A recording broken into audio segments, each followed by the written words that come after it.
Welcome, welcome, welcome. Fourth and nine to victory. We're back to do our recap of the game yesterday. The boys fought hard, lost the game at Illinois 32 to 34 on a walk-off field goal.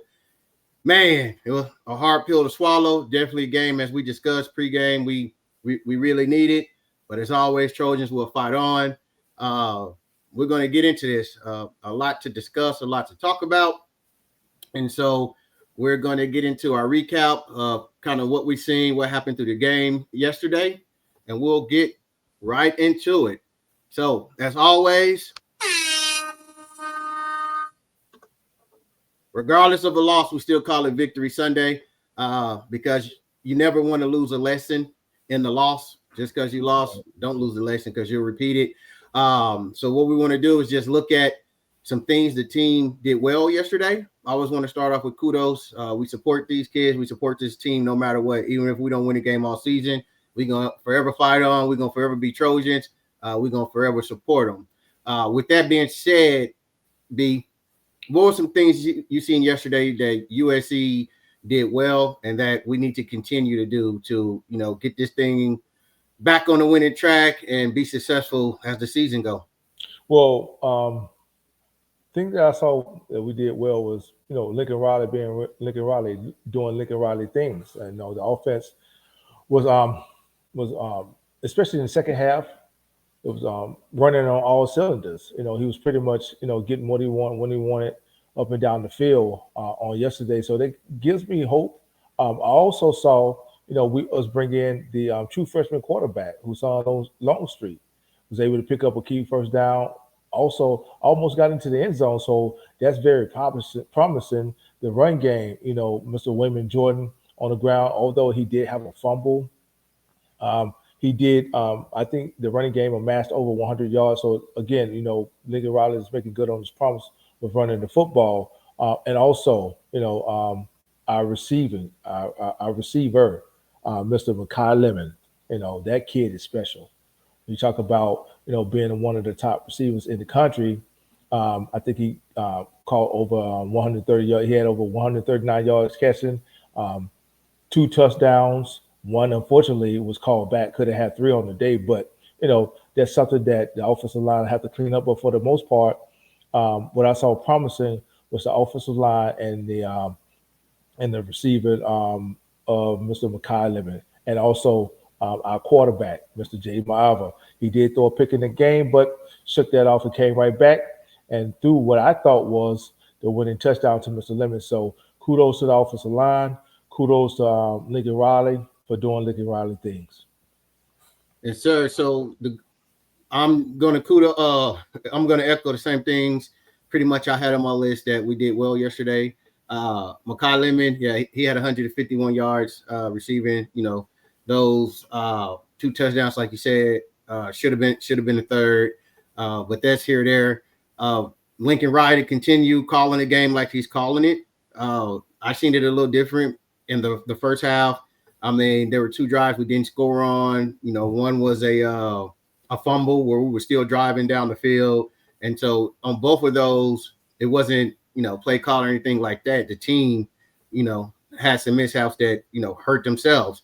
But all day offensively, we were getting where we want. Riley was calling it a good game, so Riley continued to keep that up. Running the ball, the running game wasn't as explosive as it was, in the previous games. Of course, Right. we're playing a better front, but we still stuck with it. We ran the ball 34 times at 126 yards, and that goes a lot to Riley because normally back in the day, one of the biggest things was if we wasn't getting that 5 and 6 yards like we were the first week, he would abandon it, and he didn't. Right, even Right. on our last drive, he ran the ball 14 times. I mean, 4 times. So kudos to that. Also, kudos to the offensive line. Had a couple, breakdowns, couple penalty things like that, but that stuff that's happened in the game. It wasn't. They wasn't dominated. They controlled the line. We had 2 injuries on there, right? I mean, we lost our Yeah. center, our tackle didn't play, and John Reed, he came in. I mean, things like that happen, right? Right. Going down the field, 1 yard too much. You know what I'm saying? Things like that happen in football. Um, we had a couple of times where the defensive line gave pressure right up the middle, and that's when our starter was in as well. But like things like that happened, but it wasn't anything that stopped our momentum. Right. Jaden Maava, when he did get pressure off the edge or up the middle, and it wasn't continuous. It wasn't like he was getting it all the time. He was able to escape the pocket, make some things happen. So Jaden Maava just continued to play at the high level that he was. Right, he was 30 for 43. That's 70%. 364 yards through the air, two TDs. He did have that one interception, and like I said in the game, I wasn't worried about the interception or how he responded because I seen him respond all last year, Right. and I know he was one of the most clutch quarterbacks in the fourth quarter last year. You put his numbers in the fourth quarter up against anybody, even in that Notre Dame game where he had those two picks. One was a pass interference, one was a fourth down. He just threw it up. He still threw for over 100 some yards and two TDs. So he always responded. And he did. After an interception, he came back and played phenomenal, while we were down for it. So Maava just keep doing what you're doing. Good game. So O-line continue to play well. Hopefully we get some people back healthy. We continue to stick to, this run game, include this run game in there. Riley keep just doing his play calling. And Maava keep doing what you're doing. And offensively, that's all you can ask, right? Right. I mean, we're outside of the turnovers. I don't even think we punted yesterday. So the offense was outside those two turnovers. The offense was, very, very efficient. So just keep doing what you're doing there. All right, let's segue into our next segment. Here, we're not going to really break down the stats because we have a separate video that'll come from that when we do position grades, but just want to give some high level of how our team performed yesterday. Jaden Maava, 30 for 43, 364 yards, 2 TDs, 1 interception. Waymon Jordan led the way on the ground. He had 20 carries, 94 yards, 2 touchdowns.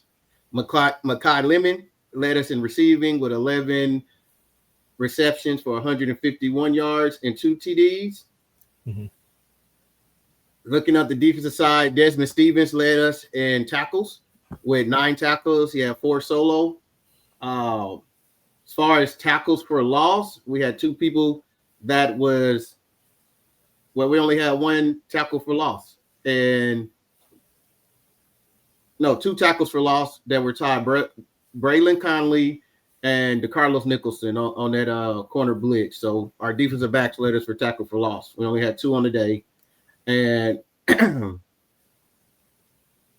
far as punt return, we didn't have any returns. They only punted 1 time, and it was a fair catch, so we didn't have anything there. Eli Sanders was back on kickoff returns yesterday. So he led us. He was able to return 2 for 26 yards, as long as for 17. Punting, we punted 1 time. We only got 1 punter 1 time for the 53-yard kick. So not a bad kick. Right. Not a bad punt. And we hardly ever see our punter. So unless you know how well the offense has been playing. But so that's where we're at. Let's segue. All right. Men lie. Women lie. Numbers never lie, but they can be misleading. Again, as you always know, we always look as we breaking down the game and we're saying, okay, what stats are we looking at the end of the game that kind of can be misleading if you didn't watch the game? I think for the first 3 weeks, it kind of manifested itself yesterday.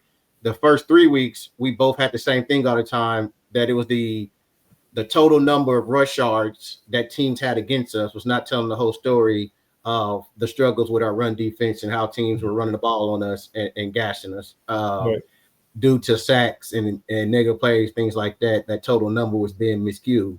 Last week we was finally able to switch it up. We was happy about that. So I'm interested today to see what's your stat that you find that misleading from watching the game, the final stat, whatever stat it is. Well, I didn't see anything too misleading. Well, I'll go back to your point on the first half of the game. We walked away with 10 points in the first half, but like you said, we were moving the ball. So, but the score didn't reflect that. Again, I look for Lincoln Riley to be creative on offense and on the offensive side of the ball, scheming up plays. You even saw that one trick play that we had that was called back due to a penalty. Our center went too far down the field. So the one number that was misleading to me was the offensive production. You and I talked about it during the broadcast. You was like, I was like, well, hey, I don't think that our offensive line or our offensive play calling is being too productive in this half. It's like, everything is stalling. But you pointed out, hey, look, we have no problem with moving the ball. We're just not converting. We're turning the ball over.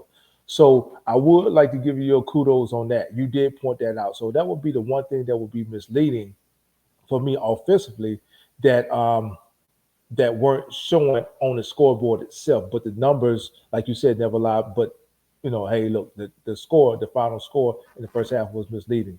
Defensively, I really don't have anything too much to say. I know you always give the breakdown on the yards per play for rushing for the opponents whenever we do our recap or when we do our preview. And you pointed out that we were giving up was it 4.3 yards per rush? We were giving on 42% Yeah, 42% opponent rush of it. attempts. We were giving Right, up 4 right. yards or more on the ground. Right. We were giving up four yards or more.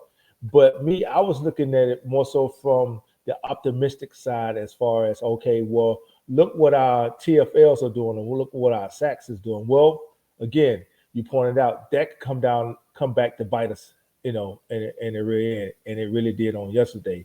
Sure, we can get into the schemes. We'll get into that later, what we could have done defensively. But that was the most telling thing for me. That for me, the number that's misleading is Illinois' final score of 34 points. Okay. The way Illinois dominated us defensively in the game, I mean, from the first drive, I thought they were going to put up 60 points. We couldn't stop them in any way. They were getting 5 and 6 yards at will, at least 5 or 6 yards at will on the ground, just from running straight up the middle. Nothing fancy. We couldn't stop the run. We couldn't stop the pass. Everything we've been talking about in these first 5 weeks and we talked about previously, we seen yesterday. But the only difference was that in the first 5 games, our offense was able to jump out to a lead that helped our defense by making teams have to be one-dimensional to go away from the run because they're trying to catch up. And you talked about it, right? I passed it over to you. And last week you did this segment as far as on men lie, women lie, and you broke down what the problem is with giving up 4 yards or more so highly on plays on the ground. You said, what happens when you play a team who has a better offensive line and you're not getting those tackle for loss? You're not getting those sacks. That's what happened yesterday. We had 2 negative plays, and both of them was by a corner.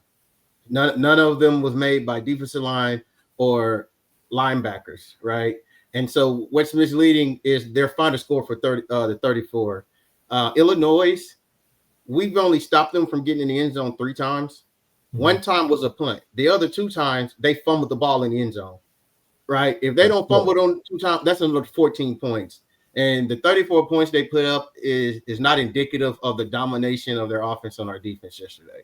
And so if I didn't watch the game and I just seen that score, I would have thought the game went a whole lot different than when I watched it. And it was total domination. So that of our defense.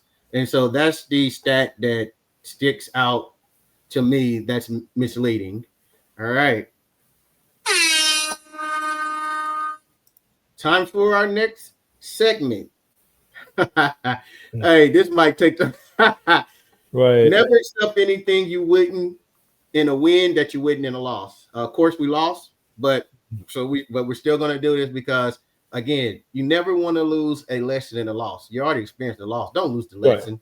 Anyone who don't learn from history is doomed to repeat it. So what is the things that happened in this game to you that you can't accept moving forward as a coach? You got to address.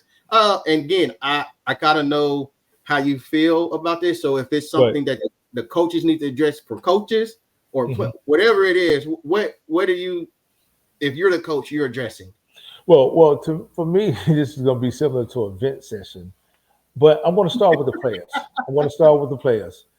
The effort, the amount of effort that we got out of the defensive side of the ball was just atrocious on yesterday. Sure, we could say that the defensive staff didn't put them in positions to be successful, and this is just my opinion, especially along the defensive front. When we talk about being pushed around at the point of contact on the line of scrimmage, when we talk about linebackers being disciplined, when we talk about getting to the ball, gang tackling at the ball and wrapping up, not arm tackling. We talk about not holding containment on the outside and allowing a slow running back to catch a screen pass and go for 55, 60 yards. Yeah. And the only thing that gave us any type of glimmer of hope on that was potentially he stepped out of bounds. Our defensive backs being out of place all game long. For me, it's the effort. I would never accept anything in a win that I wouldn't accept in a loss, but I want to say it's the effort. The schemes. Again, like I said before, I'm not going to put this all on the players. I'm not going to put this all on the coaches, but it is a combined effort. Sure, Illinois could have scored another 2 times, but when you have the opportunity, when you have the chance to be opportunistic on defense, you take advantage of it. I don't care if Illinois fumbled on the 1-yard line. I don't care whether or not they fumbled on the 50-yard line. We got on the ball. We got the opportunity to get the ball back to our offense. But for me, it's the effort, the lack of effort from my defensive side, from the defensive side of the ball, and the coaching scheme from the coaches itself. That was it for me. And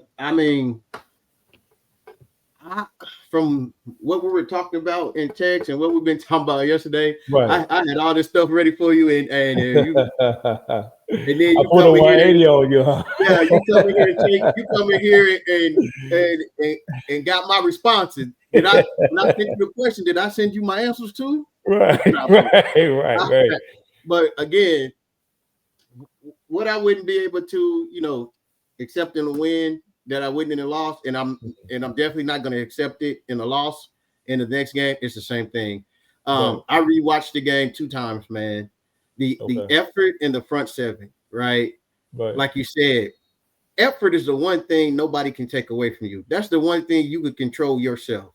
Your effort is all on you. Ray Lewis said it best. Your effort is something that you 100% control, right? And the effort that I seen from our front 7, it was not there yesterday.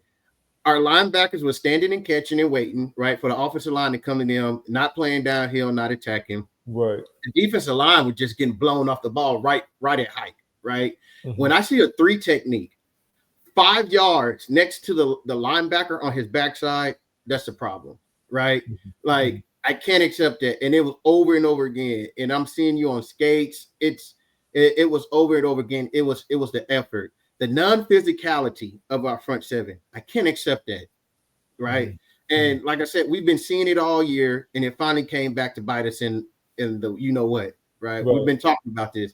Like, Illinois' offensive line, if you just look at the first 2 play of the game from Illinois, it was set right there. How this game gonna go was set right there. Whole defensive line blown off the ball, back with linebackers getting caught because they didn't come up forward to play downhill. Mm-hmm. That set the whole tone of this is gonna be physical. We're gonna push y'all around and y'all can't do nothing about it.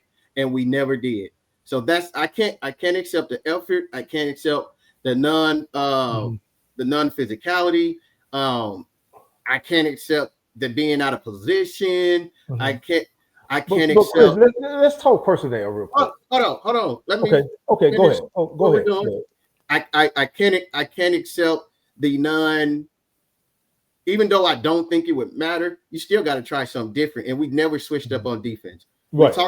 We talked about it pregame in our scouting report, and from watching film. What did I say? I expect to see us go into some three linebacker sets this game because the goal is, as a defensive coordinator or any team playing defense, is whatever they want to do, whatever they're strong at, you do your best to take that away from them and make you beat you another way. And if they beat you another way, you tip your hat and say, great job. We never attempted to shut down the run. We didn't load the box like you were saying.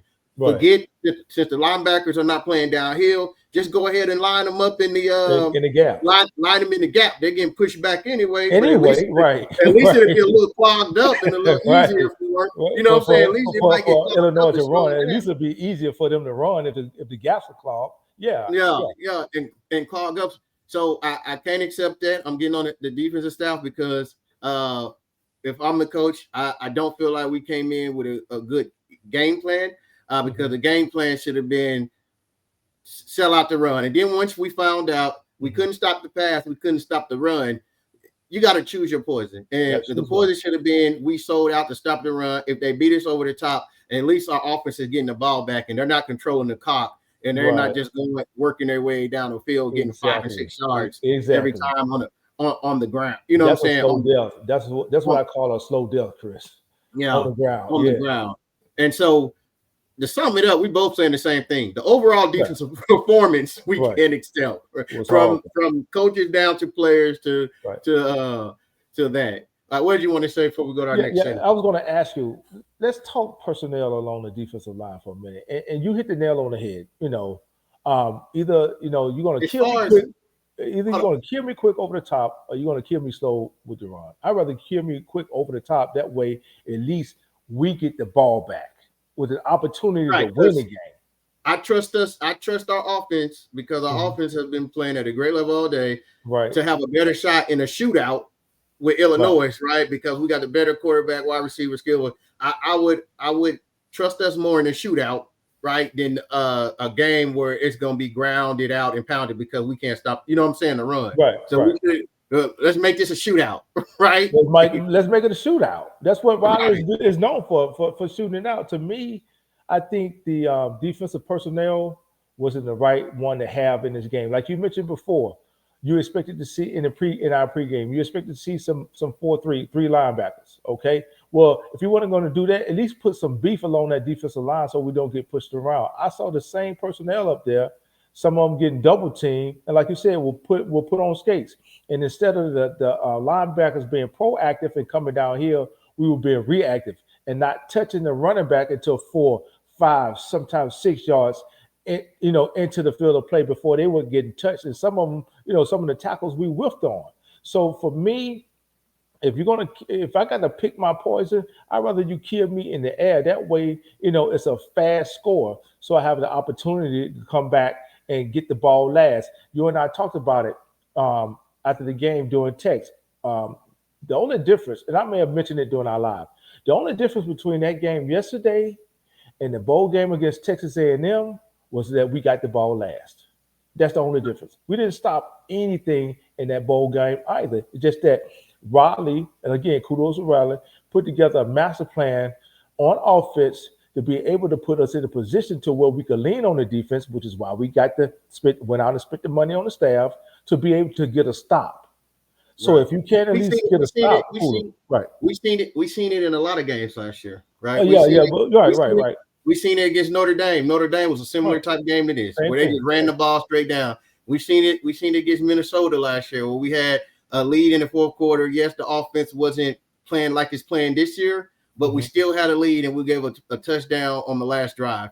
We seen it against Maryland, right? They go down and score. Against Maryland, we got the ball back. We had some time. We had a different quarterback. We didn't have this clutch quarterback that we had now. Exactly. But I'm saying we're seeing the same thing that we seen last year. Unfortunately, and me and you've been talking about it, right? Everybody else ain't, because they look at stats. So we've been talking about it since game one, the insufficiencies of the defense and what we're seeing and what's going to be a trouble down the line and what we need to fix, why this is important. You know what I'm saying? You gave a 15-minute spiel on it, on the importance of not giving that many yards on the ground, because what happened when you play a team, right, that you can't get those tackle for loss on is going to be a long day. And so I had to sleep on it, and it's not an excuse for the defense, because I am not nowhere letting them off the hook, right, for what we've seen this year. But I had to think about how is it that we regressed so much, right? And we got this coaching staff, but then I had to think about it. we had the transfer from Vanderbilt, we had the transfer from Wyoming, right? On the defensive line. Though they were undersized, man, they still were some dogs and had experience, right? At linebacker, we had two linebackers. While they weren't the most athletic and cover side to side, they came downhill. They would hit you. They were physical. Mascarenas Arnold and Mason Cobb. Both in the NFL.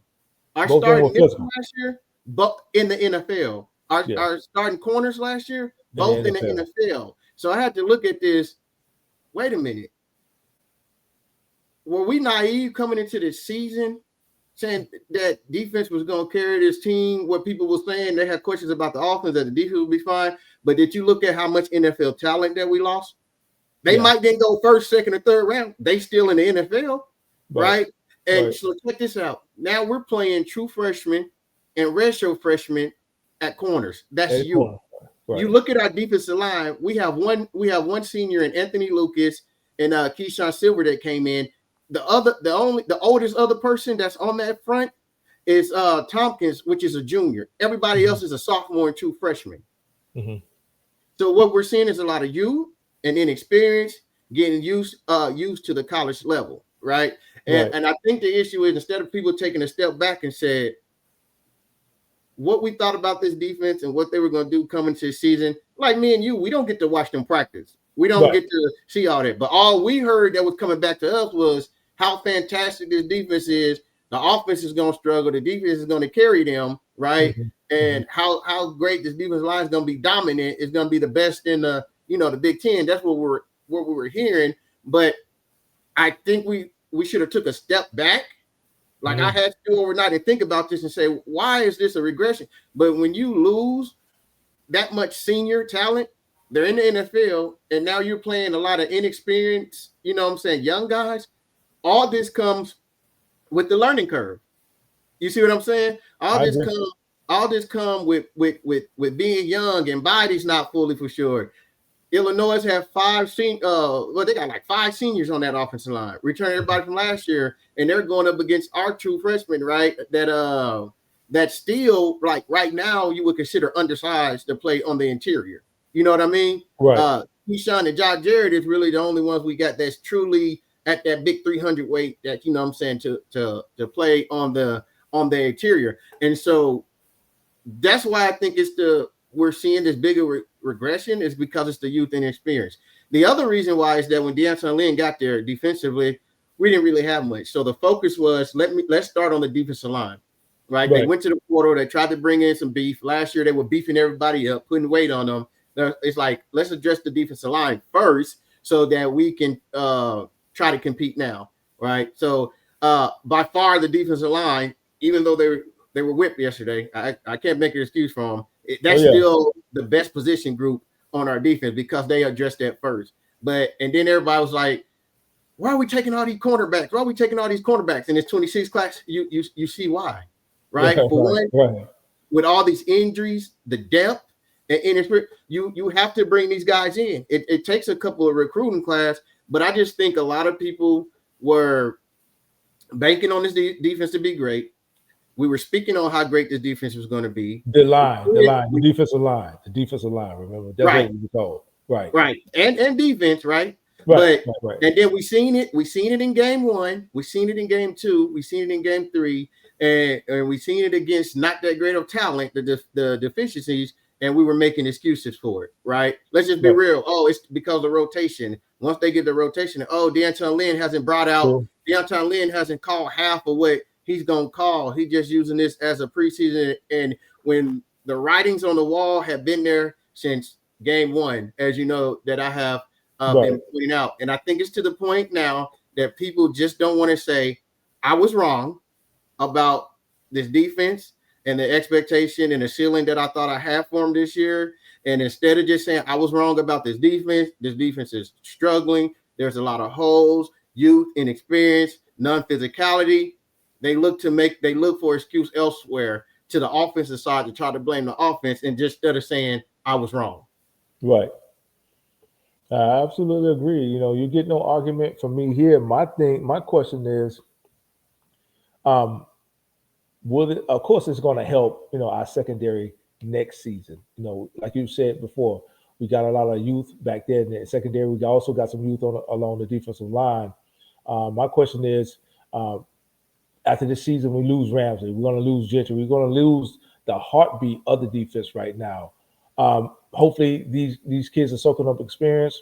I wouldn't mind, once the portal open, and maybe that's another show. That this is a topic for another show about going in the portal. Once it's open, getting some experienced corners in the portal, getting some experienced defensive linemen. The only issue is the majority of kids that hit the portal are the kids that that's not starting at these other programs. So Right. you typically bringing in somebody else's players that really didn't pan out there that the other team really didn't want. They're second, they're third and fourth on the depth Right, chart right, players. right. Check So for so very seldom it's very do rare you starters are leaving. right. Very seldom do you see a situation to where we had the corner a few years ago. Was it 2 years ago that came from Colorado? And I can't remember Blackman. Blackman. Very seldom do you see a situation like that where you're able to leave a corner on the island by himself and Blackman, who's in the NFL right now. I think he's playing for the Vikings, right? Right. Very seldom do you see a situation like that to where you look up and find a diamond in the rough like that, and it's able to come in and give immediate dividends to your defense. But I guess in another video we'll come up with some possible solutions. But you know, Yeah, let's right, we can talk about that towards right, the end of the season, right, off season, like because none of those players coming in the door right now to help. So right, but we'll definitely get on that. That's one show we will do, especially in the end of the year off season, like what's our biggest needs and right. what should we attack, how should we do all that. All right. Let's move on to our next segment.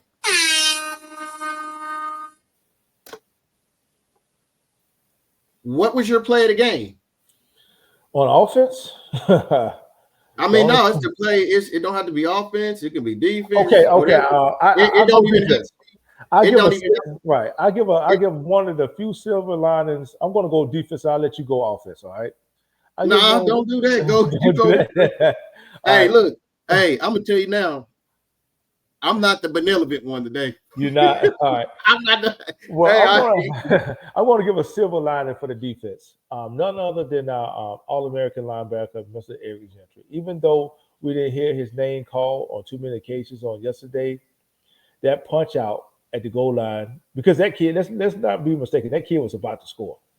of In course. the second half. On both That of them. yeah, On on both both of of them. them. But I'm talking about the very last one that we got Yeah, that yeah. gave our offense the opportunity to get the ball back to go down and score. Take the That lead. Yeah. effort, if we could only get that effort out of the From other 11 10 people every kids, play. the Yep. other 10 kids on the defense at the same time, I Yep. think that would be that would give this defense the much needed confidence go out and actually win a game for the offense. But I want to say Eric Gentry punching out the ball and us recovering the ball in the end zone. That was our play. That was for me my play of the game. All right. I'm gonna just keep it short and sweet. My play of the game was Maiva to Lemon Mm, to take over the lead with less than right, 2 minutes to go. right. That t- Perfect that throw. that touchdown. That was my play of the game. We all were feeling good at that point. Like even though we were on it, was like, man, when Gentry got that fumble and stuff, we're like, man, really after we scored, like you said, he Mhm. was like, we scored quick and defense somehow can get a stop. You know what I'm saying? And we scored and we went for two. We'll talk about that later, right? Right, Cut the lead right, to six. Illinois ran right down the field on us again. right, Like you right. said, your play of the game. Gentry punched that ball out, got us the ball back, and we go on an 80-yard drive and take the lead with leaving less than 2 minutes left. And we always thinking we ain't seen it all day, but the defense got to make a stop for us. This Got to this all make a year stop. they got to. Have to. Unfortunately, it didn't happen. So my play of the game is going to be going to Maava to Makai Lemon for that touchdown that put us up to um, late in the fourth quarter. All right, let's move on to our next segment. Who are your Trojan horse impact players of the game for this week? Offense, none other the guy that you mentioned to be your impact player for the game prior to on the preview, Mr. J. Maava. He never I've always had confidence in the kid. I knew he was the one, but I knew going back to last season, right? I knew Yep. he was the one, but listen, this kid, I don't want to see him in the same situation that Caleb was in his first season. That's my Got you. only. That's my You only. feel like Yeah, we I feel wasting a like we're year of wasting his because I talent. feel like this could be the year for him. You understand what I'm saying? It'd be similar to what happened to Mark Sanchez. You remember when Mark Sanchez came in one season, lit it up, won a Rose Bowl, and then off into the sunset? Mm-hmm. Ironically, that was his only season starting at SC. His only full season starting at SC, and he played himself into the first round. I think he was the 6th or 7th pick to the Jets. I Yeah, can he went to the see, Jets. I don't remember what yeah, number. yeah. I can see. I think it was like number 6 and number 7. I can see the same thing, or maybe even 5. I can see the same thing happening for Miami, but it would be a shame to waste it on a season to where, hey, look, you got to outscore everybody, but then at the end of the game, if we don't end up with the ball, you can't outscore because why? Because the defense has the ball. Right. We're leaning on the defense. Well, for me, it's the very same guy that you picked to be the impact player pregame, Mr. Jay Miava. You got your defensive person. It's gonna be hard, but Um, shit. My bad. I'm sorry. Eric Gentry, none other than the captain. Again, we didn't hear his name called much, but it wasn't too much to be excited about, to be honest right. with No, you. I say it's gonna be hard. Yeah, it's going to be hard. So I keep going back to that play, the effort that he gave. If we can get that effort from the 10 other players all game long, I would have total and complete confidence in the defense. But right now, man, we're in a situation to where Riley has to have the ball last. And I mean, with at least a minute and a half left on the clock. If we're not in a situation like that, and our defense, we're leaning on our defense to get a stop, I don't see it happening. Right, right, right. And so my Trojan horse impact player of the game offensively, I'm gonna go with Makai Lemon. Right, Okay. Okay. he was, and that's taking nothing away from everything you said about Jaden. I was going back and forth. You took Miava, so let's give Right, Lemon some right, right, love. right. That's why I'm gonna go with Lemon. I thought you was gonna go with Lemon, to be honest, and I Right, was right, going. right. Right. So I had Miava, but since you took Miava, I'm gonna go with Lemon. 11 reception, 151, 2 touchdowns. Like we said, would have been 3, woulda, shoulda, coulda, though, right? Right, Got right, called back for the illegal man downfield. Defensively wise, it was hard for me because I started saying I ain't giving it to nobody. You know what I'm saying? right, right, right, Nobody get it, but I went with the same thing. The same person you said, Eric Gentry, and you've already you already preferenced it, right? Because right, we were down 6. We scored, got 2 converted. We were down 6. Illinois got the ball as they have all day, ran the ball right down the field, and they were going in. That would have put a dagger in the game Oh right yeah, there. oh yeah, And Eric Gentry was able to knock the ball out as the guy was crossing the goal line. So it gave us our offense opportunity to go out there to win the game. I mean, they went down and scored.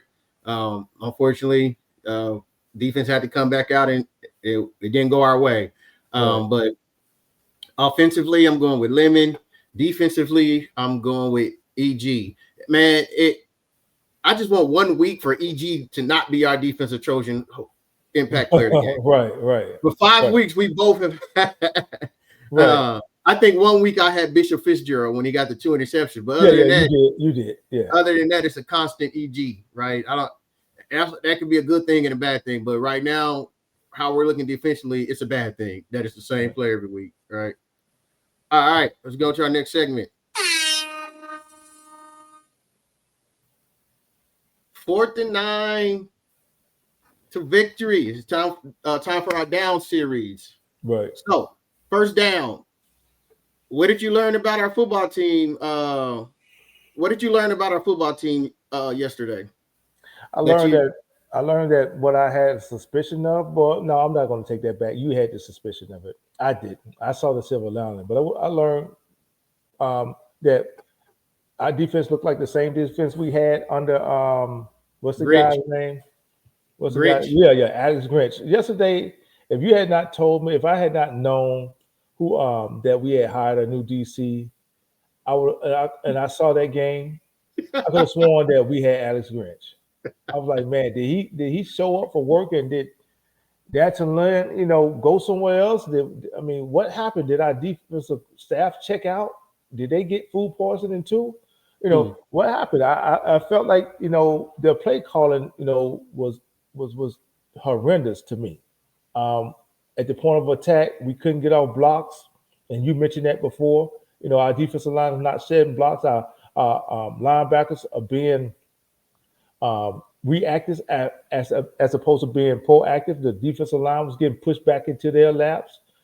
There was no changes in the defensive play calling as far as giving Illinois different looks.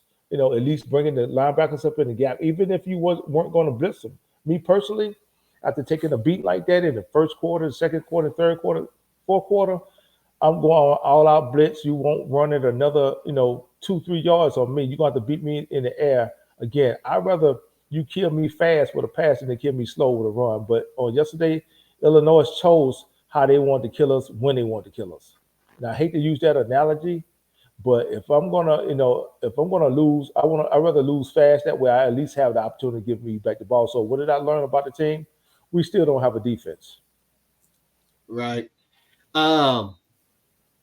Basically, the same. We're in agreement. So what I learned about this team that we can't stop the run or pass, right? And Right, whatever the team want to do on us, and I really hate to say I learned it yesterday. I really didn't learn it yesterday because we've been talking about it for 5 weeks, right? With right, right, uh, how teams have been able to get anything they want to on the ground with us, and the ground numbers just not, and I've been harping on it by saying, look how many times that a game that teams over 50% or whatever ratio for 4 yards or more. I'm like, that's not stopping the run. But right. learn we can't stop the run, can't stop the pass. It's going to be a long year on defense, right? Hmm. Uh, I learned yesterday that I don't think there's an answer. You don't think so? I don't think there's an answer. And the reason why I say that is because last week we tried to do bump coverage, man coverage, right? Right. We still was torched in the air, right? Hmm. Um, all year we haven't been able to stop the run, right? Even last week they were gashing us on the ground and all that. But again, we were able to get sacks and all that because the offense had got out to such a high start and put Right. distance in between us, right? So because with me, this is a player issue and it's a coaching issue. I don't think that it could it there's I hate to say that, but I don't know what the answer is. Even if we went 3 linebackers yesterday, I don't know if that makes a difference from the defensive line being pushed back 5 yards, right? Hmm. Lining linebackers up in the gap.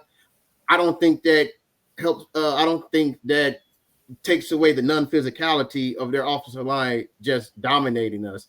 And as a defensive coordinator, I think you're going to be in a disadvantage because now you're off balance.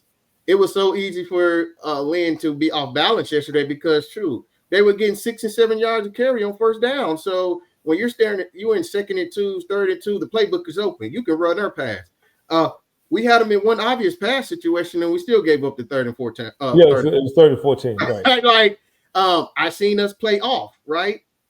I've seen us blitz. I've seen this all during the year, and it's like everything that they have tried. I've seen them simplify the defense this week, as I was calling for. If we Hmm. keep having busting coverage, simplify it. They simplified it. They wasn't doing a whole lot of exotic things. They wasn't doing. You notice we didn't do the simulated pressure this week, Right. right? They were Right. they were simplifying things, trying to help. That didn't work. So at this point, no, we can't stop the run or pass, and I don't know if there's an answer this year, right? Well, Uh, well, I would have to let say me, that. Oh, go ahead. Go ahead. Go ahead. We'll get to it another time. Go ahead. the other the other thing is I learned is that if our offense don't score every drive or score 40 plus like in the Grinch years, we're not going to win. Hmm. All right, when if we're playing Michigan, we're playing Nebraska, Notre Dame, and Oregon. If the offense don't score over 40, it's gonna be real hard to win those games. Hmm. And so that's what I learned yesterday. I learned that I can't say I learned that. I already knew Miles was clutch from what he was doing last year, right? Right, In right, the right. fourth quarter and all that. So that's not a learn. So I'm gonna say that defensively, we can't stop the run or pass. Don't know if there's an answer. And offensively, we got to score every drive. Can't turn the ball over. Can't stall out. We need to be going forward on fourth down. Again, we're gonna have to play like the Caleb years, like you said. Mhm. Yeah, yeah, I agree 100%. The only solution I would possibly have, like I said, that I would have tried on yesterday was at least bring the linebackers up into the gaps. Even if they got pushed in, you try to at least plug up a hole by using your players as hole pluggers. And I hate to I'm use saying that like because even example. like Yeah, think about it. Would it work? I don't know. Like I'm saying, they probably still would have pushed us back. But at least if you get pushed back, it's traffic. At least right, at right, least you on right. the ground at 1 and 2 yards and not 5. You know what I'm saying? That's what I'm saying. If you had to use them as human roadblocks, then you just use them as human roadblocks. Let's get the second down, man. Let's get the second down. All right, second down. Basically, what I just said and what I learned yesterday. Do USC offense has to score 40 plus a game to win? And do you think we will score 40 plus a game? Again, we didn't score 40 on yesterday, but we still had the opportunity to win. And I prefaced this by saying it earlier, in the segment. Um, I see the same thing that I saw in the bowl game. It came down. The only difference is we had the ball last. Remember, Texas A&M went right down the field and scored Yep. on the defense. I will say we have better personnel. Well, we had more personnel. We had more depth, but for some We reason, have more experienced well, personnel. we had more experience, but for some reason, the players that we had last season gave better effort. I don't know what the deal is this year. I don't know whether or not the players were just still sleepwalking, but it may be a situation to where, hey, look, Riley has made all the changes that everybody, the fans, have been on him about. He hired a new staff, got rid of his got rid of his best friend, and brought in a new coaching staff. Supposedly one of the best. I know it's one of the highest paid coaching staffs in college football, but we're still getting the same results that we got up on the grits. I say, why not just save some money and bring grits back in if this is what we're going to see? At least we will have some money to play some more more experienced players to come in and possibly, save this defense somewhat. But I think it is a situation to where if we don't end up with the ball at the end of the game last, which I trust Lincoln Riley's offense more than I trust Danton Lynn's defense right now. That's By what far, it boils down to. all year, by far. All year. I And trust his offense. Right. It's crazy because everybody come in and said, "Oh, defense is going to carry this team. Right. Defense is going to carry this team." The offense has been carrying this team through all the games, man, Right. and it's Right. going to have Right. to continue to be that way. All right, Yeah. so do USC offense have to score 40 plus a game? I say they do. Right, we had 32 yesterday. We lost. Almost don't count. Right, Right. another touchdown. If it didn't get called back, you know what I'm saying? That's 39, 40 points. Right. Right. We Right. fumbled the first drive as we were driving. We need when your defense the defense gave up 34. Yeah, you only need 37, but 40 would have put the game. We have to score 40 plus to win. When we're going to Michigan, I mean we're playing Michigan, we got to go to Notre Dame, to Oregon, to Nebraska. Nebraska. Those offensive teams and those offensive line and those skill positions way better than what we've seen in Illinois. We're Way gonna have better. to score. We're gonna Way have to score better. a lot. We're gonna have to score a lot of points to win. And if that's a lot of pressure on the offense to play like that, because you got to be perfect, right? You Right. gonna you can't have turnovers. You got to score every drive. That's a lot of pressure on the offense, but that is where we is now. Will we score 40 every game? I do not believe so. For the Mm. simple fact we're about to play much better. We're going to be playing a lot of good defenses, right? Oh yeah. That's going to be able to at least get a stop or two. You know what I mean? Because you got to think about it like this: when your defense can't stop the run, right? And you're giving up 4, 5, 6 yards a carry. That's ball control, and that's limiting the possessions Right. of the I other agree. team, I right? So agree. less times I we agree. got the ball. So, brother, I hope I'm wrong so bad, but what I have been seeing the first 5 games, somehow, some way, we're going to have to score 40 every game in those scores. When we play Iowa, do we need 40? No, right? When we play Northwestern, do we need 40? No. But those games, Nebraska, UCLA, we don't need 40. No, we don't need 40. You don't need 20 with them. But Michigan, Nebraska, Oregon, and Notre Dame, yeah. The way the defense is looking right now, yeah. Well, Chris, you pointed out earlier in this segment right here on second down, you said that, hey, look, if we don't lose that, if we don't turn the ball over, when we were driving on the first drive, we're probably looking at 7. If we don't have that penalty call where the lineman was down the field, Kyle Lemon scores, looking at another 14 points. So you add 14 on top of the 32 that we have. You understand what I'm saying? Now you're looking at the 40 that you're referring to. It just so happened that we had a play call back and we had a. But so the question is, do you think that the offense will score 40? So that means I think Lincoln Riley's offense. What it comes down to is the pressure of having to score every drive. Do you think our offense can do that without having a mistake? That's what it comes down to. And that's too much pressure. Yeah. And I'm not gonna say our offense can go 8 for 8 on drives every game. That's like some games are gonna be off. You're gonna have a bad game. You're gonna run into a defense that's good enough to get off the field 1 or 2 times. That's true. But I believe that Lincoln Riley's offenses are built to score 40. That's the crazy thing, though, Chris. I think that they're built to score 40, but we shouldn't have to score 40, especially when we go out and get the defense. But the question is do you? They built and have the ability to. The question is, do you think they would score 40 every game, 40 plus a game? That's different. Well, it goes back to what you're saying.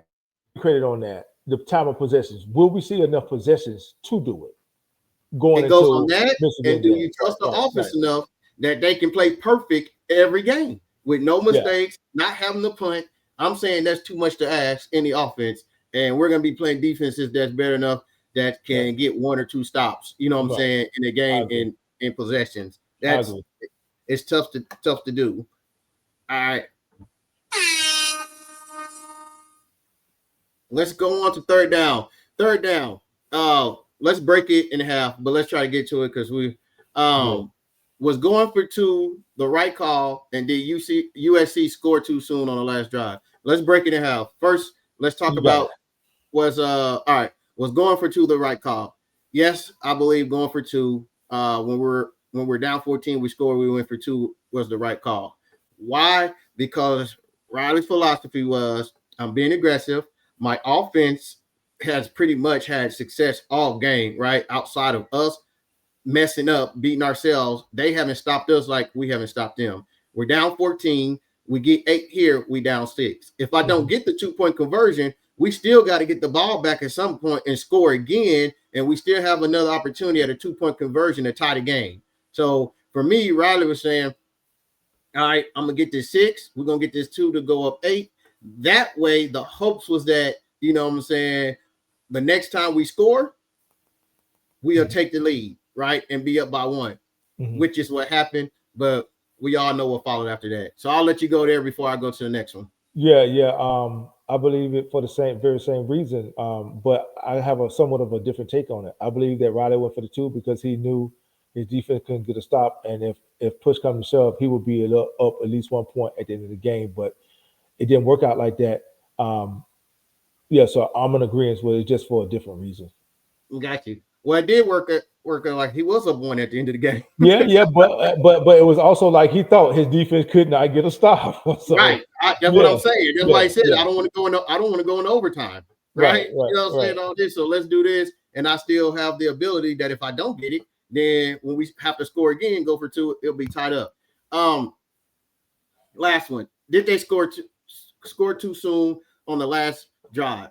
To me, everybody got their opinion. This is the thing that's going around USC, right? Going around everything, the biggest argument. To me, we did not score too soon. Look at it like this, right? We got the turnover. We got the ball with 5 minutes and 21 seconds left. When we scored, it was under 2 minutes. It was 1 minute and 47 seconds left in the game. That was over 4 minutes of that drive. We ran the ball 4 times. We passed the ball 5 times. We've seen ourselves struggle in red zone situations and all that, right? So when you're down 6 points and you need a touchdown, If it's there, you got to take it. You got to score. The time that you run the ball and go to the middle of the field and all that, that's if the game is tied up or you are winning, so you can kick the game-winning field goal. When you're down and you need a touchdown, you got to take it. When you look out there and you see they got the box loaded up because they know that you want to run, and you see one-on-one coverage with arguably one of the best wide receivers in college football, and you down 6, you have to take that. You have to take that. So no, we didn't score too fast. My thing that makes me cringe is that we're having this conversation, and this is the conversation that's running this, when this should not even be the conversation. The conversation, the issue should be defensively, that a team was able to run a 2-minute drill, 1 minute and 47 seconds in a game, and every yard that they got was on the ground. They didn't complete not one pass on that drive. They threw one, they got -0 yards. They threw one, it was a 12-yard penalty on our cornerback.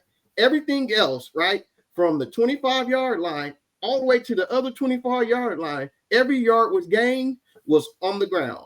And people are asking the question, well, if we wouldn't have not threw it on first down, we should have waited to third or fourth down. Why would you risk that? But this is what I want to tell you.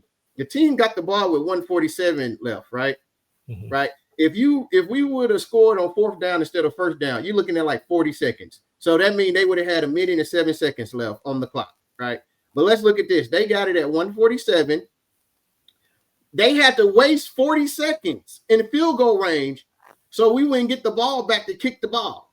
So that means they drove down the field on the ground in 1 minute.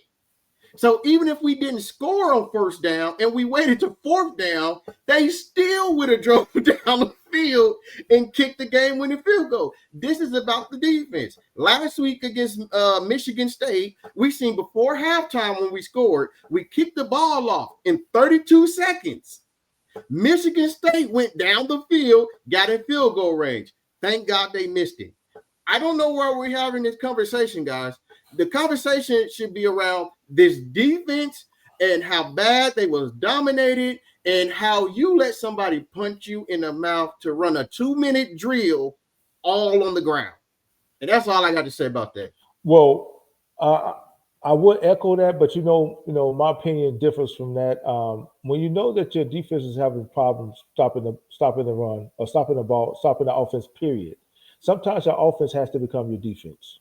Okay. Now, I've seen Riley put together 14, 15 play drives before. We did it last year against Nebraska to go up by 8, and we ended up winning that game when we couldn't stop, their fourth quarter drive. So that wasn't a 15-minute. That wasn't no 15-minute drive. Hold on. That was a 6-minute drive, and Nebraska got the ball back, and the defense stopped them for us to win that game. Hold on. Let me finish, though, bro. Let me finish. Again, sometimes your offense has to be your defense. You run the ball. Sure. They could have loaded the box up. We could have, so anything could have happened. We could have had a TFL. We could have had a false start. We could have had a fumble again. Okay. But hindsight is always 20/20. What if we didn't? All right. My thought process is when we scored, I was like, man, we scored too fast. That's the way I thought. I thought we scored too fast. I thought we was in trouble. Up until that point, Lynn had showed me nothing, or the defensive front or the secondary had showed me nothing different throughout the whole game. What gave me confidence that they would at least attempt to get a stop. True, they ran the ball down the field and got into field goal range. Could we have run the ball down the field and at least force them to call a timeout? They had 3 timeouts left with 1 minute and 47 seconds left. That's a recipe for disaster, especially if your team is not having shown the capability of stopping anybody. So for me, again, I want to reiterate this. I'm not putting this on Lincoln Riley. He called a masterful game. He did his job. And he's starting to show that, hey, look, you see why I'm in the position where I'm in to where I have to outscore people. But for me, sometimes your offense has to become your defense, which means that you have to keep their offense off the field, especially if you can't stop anybody. So here's the thing. I'm baffled that this drive was almost 5 minutes and everybody's saying you scored too quick. When has a 5-minute drive become too quick? A fast drive is well, it's situational. It's situational. 1 minute. I've seen us put together 8-minute drives this season. Wait. 1 minute, 30. That's fast. Against Nebraska, we were in a similar situation, right? We got the ball with 6 minutes, right? We went down and scored. We still left Nebraska with about a minute left. The defense came on the field and defense made a stop. That didn't happen. How many plays was it though? How many plays was it? I think it was like 12 or 14 plays. So again, it was. Go back and check it. Again, I've seen Riley put together 14 play drives. Okay, so if it's 14 plays, if it's 9 plays, if it's 8 plays, and the time that went off the clock is the same, what does it matter how many plays? I'm saying that they wouldn't have had it been 14 plays yesterday, they wouldn't have had that much time on the clock, and more than likely they would probably have to use some of those timeouts. That's what I'm saying. So now it changes. Hold on. Now it changes. Now it changes the way they play. They call their plays. Guess what? They can't come out. They can't come out driving the ball down the field running running the ball. They can't do it.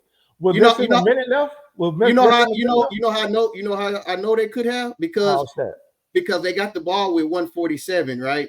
And when they got into field goal range, they had 40 minutes. They had 40 seconds left that they had to kill, and they still had all their timeouts. They haven't used their timeouts yet. They use a timeout. They use one timeout before they. We start using timeouts. Okay. To try to save some time. They had all that. They still. But what I'm saying is, if you putting that drive together, and they see that you're milking the clock by running the ball, I'm talking about USC. Because they didn't show the ability to stop our run either. So now we ran the ball on that drive. We ran it 4 times, passed it 5. Again, we ran it 4 and we passed it 5. What's the quickest point? What's the quickest way to get down the field? You pass the ball, right? But if you're running the ball, you're doing the same thing that they did. You're wasting the clock out.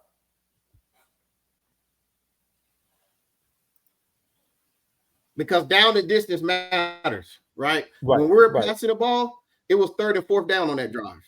The only time that we passed the ball, they wasn't 3rd or 4th down, was the touchdown because we had got that man coverage. We got that man coverage and had Makai Lemon up by himself. When you down 6, you have to take it. I agree with that. I'm not disagreeing with that. I'm not disagreeing with that at all. We were tied.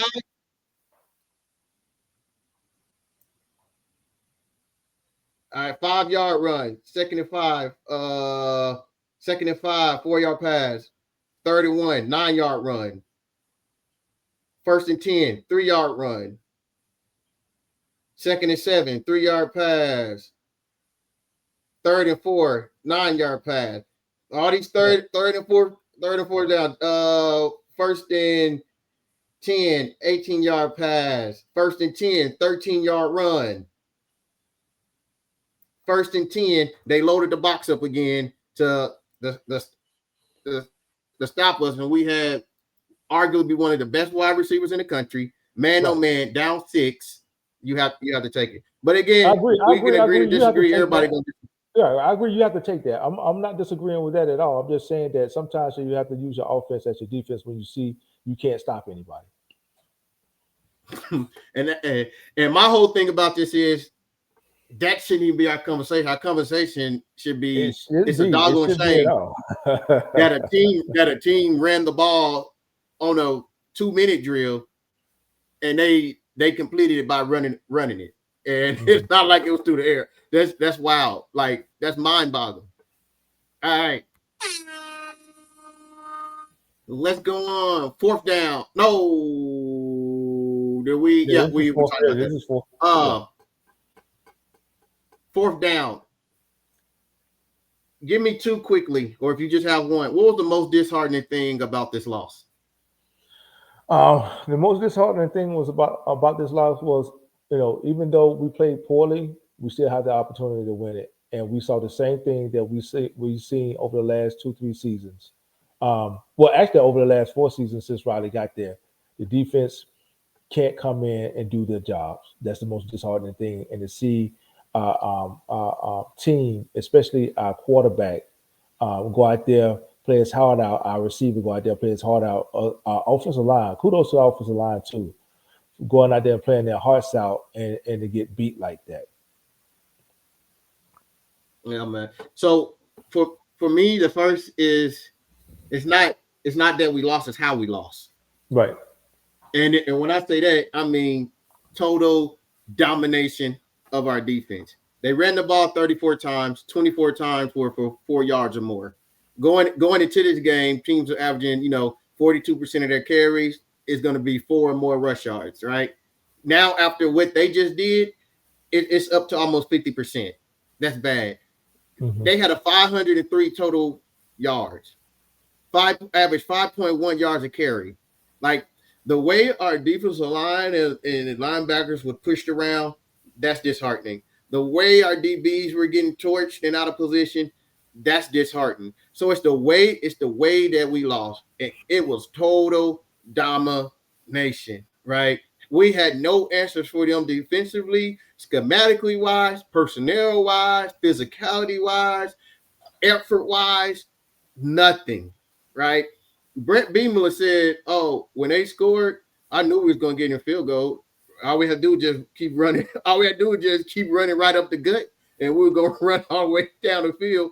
And let's be honest, a lot of USC fans, but we were just saying, man, we got momentum. We was hoping that the defense can just make one stop, like breathe on them, do something. Or at least put the linebackers in the gaps to keep them from running up the gut. Well, as we stated, if from watching the film, the linebackers are not attacking the gaps. They're just sitting there waiting, and by the time that happens, the offensive line is already to the second level. You got to play start them off any gaps. That's what I'm talking about. You got to play downhill. Linebackers got to play downhill. And again, if our coaches are teaching them not to play downhill, then that's a coaching problem. Right. If the coaches are teaching them to play downhill and they're not, that's a player's problem. But I'm thinking it don't make sense to me because I don't know no scheme that requires the linebackers to sit there and catch and wait for a lineman to get to the second level. But they're all doing it. So maybe the coach is it. I don't know what I just don't know any defensive philosophy in my years of playing football all the way up through college. I've never heard of a defensive philosophy for linebackers to sit back and catch like that and not play downhill. So, but I could be wrong. The second thing that's disheartening about this loss is I talked about it before the game, right? What had to happen and to shut down the run, what we need to focus on the run so that we can get them in passing downs and our defensive line can beat their offensive line because they struggled. And we never seen it. We didn't see an effort to do it. We didn't see play calls or personnel put in to do it. But the most disheartening thing about this is that we had to win this game. Yeah, it was. We talked about you win this game. Now you have Michigan, Oregon, Notre Dame, and Nebraska, and you know what I'm saying. You leave yourself there with that you can possibly lose 2 of those games and still make the playoffs. Right. You had to win this game. Now it's down to 1. So we are in the playoffs already. We are in the playoffs already. We can only afford to lose one more game, and we got to go to Notre Dame. We have to go to Oregon. We have to go to Nebraska, and we got Michigan coming in 2 weeks. Now we have made this path just a whole lot difficult. We're not going to even talk about it on this show, but we'll be talking about it in upcoming here, especially since we got a bye week. To even if we think we can make the playoffs this year, or if we are a playoff team, but we'll talk about that and break that down and what we think can happen to save the season or what we would like to see. But we're not giving up. We're not giving up on this team. Oh, no. We got 2 weeks to get ready for Michigan. We're going to trust that the coaching staff watch the film like we watch the film, come out with a game plan to at least stop something, right? Yeah, stop something. Either stop the run and let them beat you with a pass, or stop the pass. You got to stop something. We got to stop one of them. All right, man. That is it for this episode. Wow, we definitely appreciate everybody that had called in. Saturday, everybody that watched it live, they came in, commented, called in, and gave what you seen, discussed the game with it, what you were watching, and gave your input. We appreciate all the likes, subscriptions, and support, man. B, I'm gonna pass it to you, and we're gonna get out of here.